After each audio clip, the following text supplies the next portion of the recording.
Buenas tardes de nuevo, aquí siguiendo las pautas que nos indica esta carta de Santiago, que ya estamos casi al final de ella, estamos ya en el capítulo 5 y vamos a analizar un poco el versículo del 7 al 12, si llegamos. Mirad, en esta porción de Santiago, Jacobo, Jaime,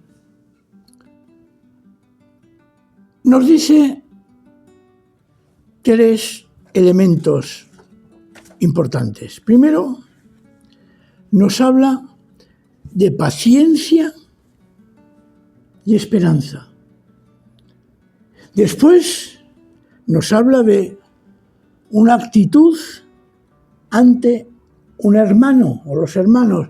Y el versículo 12, un texto interesantísimo. Mirad, la verdad es que nuestra vida de creyentes, nuestra vida relacional entre nosotros, a veces está salpicada de situaciones conflictivas. Y la carta de Santiago precisamente intenta tocar varios puntos y mira de darle solución. En este caso tengo dos versiones, la Nueva Versión Internacional y la Palabra. Me voy a guiar por la Palabra, haciendo también referencia a la otra traducción. Dice así: por vuestra parte, hermanos, esperad con paciencia la venida gloriosa del Señor. Los primeros cristianos tenían una impresión viva de que el Señor Jesús vendría pronto. De que, como recordando las palabras de Jesús, sería en esta generación que se produciría el retorno del Señor. Y nos da una pauta de cómo hacerlo. Nos dice: como espera el labrador el fruto precioso de la tierra, guardando pacientemente que lleguen las lluvias de otoño y primavera, así vosotros tened paciencia y buen ánimo, porque está próxima la venida gloriosa del Señor. Los creyentes, ante las situaciones de su vida, no solamente en cuanto a la congregación, a la comunidad, sino también en su vida fuera del ámbito comunitario, podían reaccionar de diferente manera a según qué situaciones. Pero hay un problema, hay un peligro, que el afrontar pruebas y persecuciones se corría el peligro de perder la paciencia por las cosas que se estaban viviendo, pero la paciencia con otras personas e incluso con Dios mismo. Y Santiago nos pide que tengamos paciencia en medio de la persecución. Y aquí yo, persecución, pondría todas las circunstancias de nuestra vida. La palabra paciencia es la traducción de un vocablo griego, macrozúmeo, y que en el fondo, en el castellano literal, se podría traducir perfectamente longanimidad. Pero sin embargo, lo digo con todo cariño, respeto y sometiéndome sometiéndome a aquellos que saben muchísimo más que un servidor. Personalmente me gusta más traducirla por perseverancia. ¿Por qué? Porque paciencia da la sensación que es algo pasivo. Es como verlas venir, aguantar, no reaccionar. Sin embargo, para mí la palabra perseverancia, tengo la sensación de que implica algo más activo, más reacción ante la situación. Lo cierto es que tanto traducimos paciencia como perseverancia, ambas se pueden traducir igual. Eso es tener paciencia o tener perseverancia, es la demostración, la prueba de que la fe que tenemos en el Señor Jesús es auténtica. Y Santiago ofrece algunas características prácticas que nos capacitan para soportar las pruebas. Nos habla, por ejemplo, en este caso muy directamente, en la esperanza del retorno del Señor. Nos habla también de reconocer que hay un juicio de parte del Señor, que hay que seguir también, lo dice más adelante, el ejemplo de creyentes, como por ejemplo habla después de Job,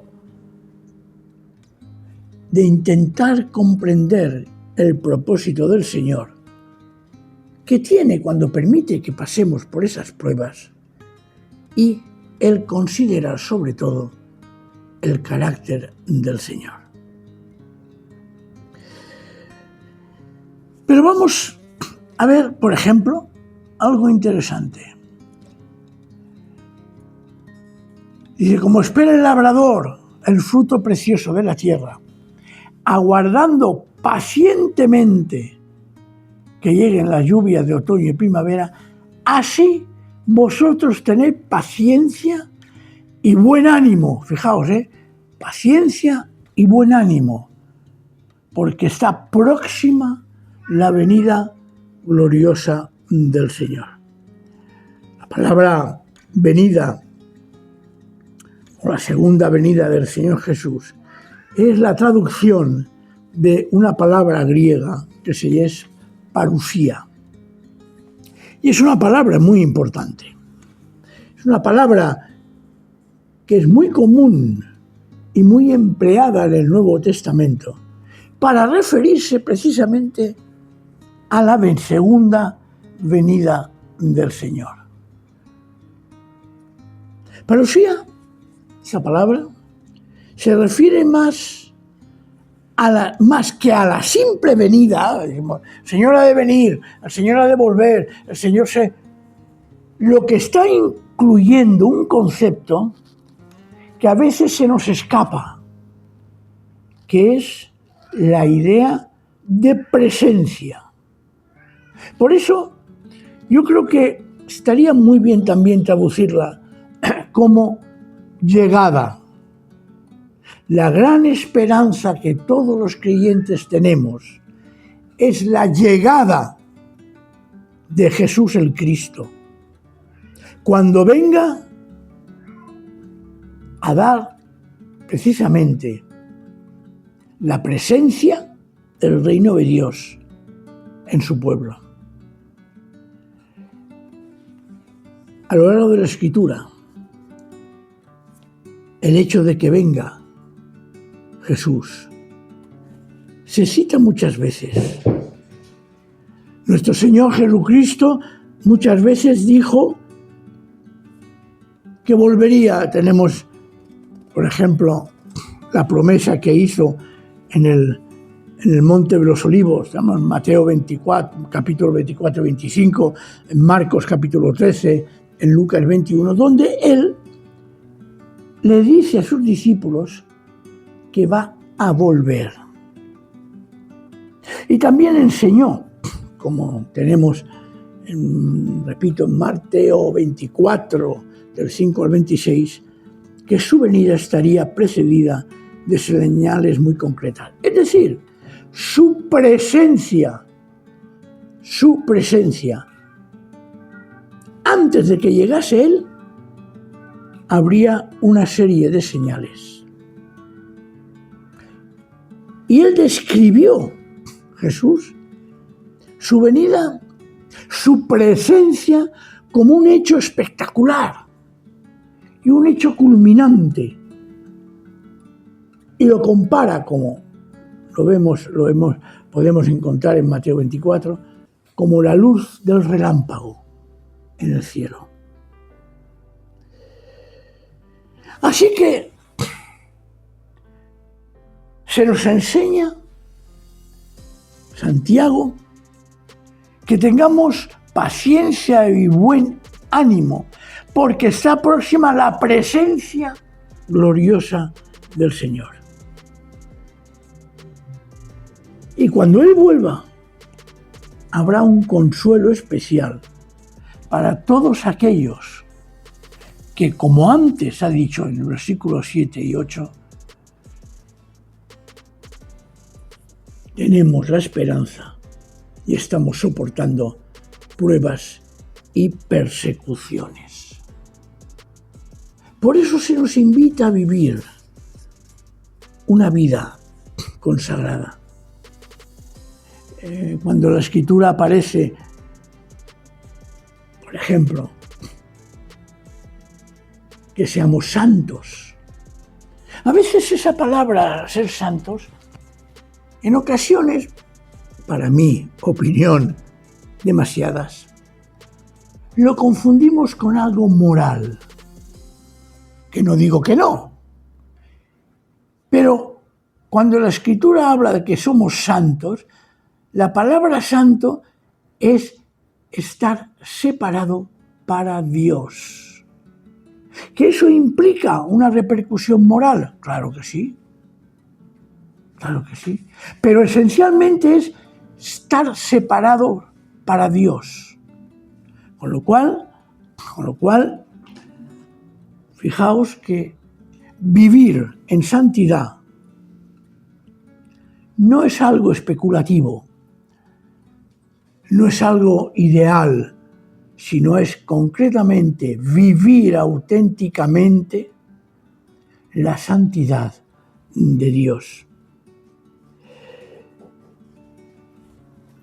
Santiago hace una comparación preciosa con el tema del labrador. Y lo hace para que tengamos presente un ejemplo de paciencia. A veces la paciencia no ha dejado que el proceso normal que el Señor está usando con algunas personas llegue a buen término. Voy a dar un ejemplo. Y lo hemos vivido, ejemplo de vida que algunos de vosotros me diréis, sí, pastores, lo hemos vivido. Oramos por alguien para que se convierta. Oramos ardientemente, incesantemente, y lo hacemos de forma continua. Pero no se produce esa conversión. No se produce. Entonces nosotros a veces podemos dudar, y Señor, yo quiero y no hay manera que mi hijo, mi hermano, incluso a un familiar más cercano, incluso la esposa, a un hijo descarriado, Señor, conviértelo, Señor, conviértelo, Señor, conviértelo, y no hay manera. Y es que a veces perdemos de vista que el Señor tiene su tiempo, que el Señor tiene su momento, y Él no lo ha visto. Eso es interesante. Por eso el Señor nos pide, y aquí nos dice, que hemos de tener la misma paciencia que tiene un labrador esperando que las cosas sucedan según la voluntad del Señor. No seamos impacientes, no seamos personas que piensan que porque se ora se va a producir inmediatamente. No es así. Y por hoy, si os parece, lo dejamos aquí. Seguiremos en el versículo 9, si el Señor lo permite, el próximo sábado. Y os ruego, os pido, seamos perseverantes en las cosas del Señor. Recordar esta grabación, este vídeo, se hace sin ánimo de lucro, simplemente con la intención de que para alguien pueda servirle de bien. Y por eso te invitamos a nuestros cultos dominicales a las 11 de la mañana en la Iglesia Baptista Turó de la Peira, en la calle Montmajor 15-17 de Barcelona, en el barrio Turó de la Peira, al lado de Vila Piscina, donde serás recibido, bien recibido, con cariño, con amor y con esperanza. Que el Señor nos bendiga y nos guarde.